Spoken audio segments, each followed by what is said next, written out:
ॐ नारद उवाच प्रणम्या शिरसा देवं गौरीपुत्रं विनायकं भक्त्या वासं स्मरन्नित्या मायुकामार्थसिद्धये प्रथमं वक्रतुण्डं च एकदन्तं द्वितीयकं तृतीयं कृष्णपिङ्गाक्षं गजभ्रक्तं चतुर्थकं लम्बोदरं पञ्चमं च षष्ठं विकटमेव च सप्तमं विघ्नराजं च धूम्रवर्णं तथाष्टमम् ॐ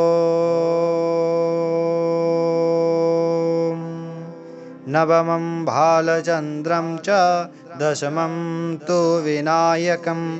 एकादशं गणपतिं द्वादशं तु गजाननं द्वादशै श्वेतानि नमानि त्रिसन्ध्यं य पठे नरः न च विघ्नभयं तस्य सर्वसिद्धिकरं प्रभो विद्यार्थी लभते विद्यां धनार्थी लभते धनं पुत्रार्थी लभते पुत्रा मोक्षार्थी लभते गतिं जपेद गणपतिस्तोत्रं षडामी भीमार्षै फलं लभेत् बत् संवत्सरेण सिद्धिं च लभते नात्र संशयः अष्टाभ्यो ब्रह्मणेभ्योश्च लिखित्वा यः समर्पयेत् तस्या विद्या भवेत् सर्वा गणेशस्य प्रसादतः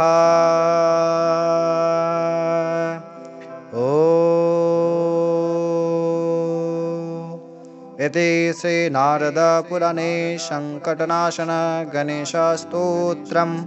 सम्पूर्णम्।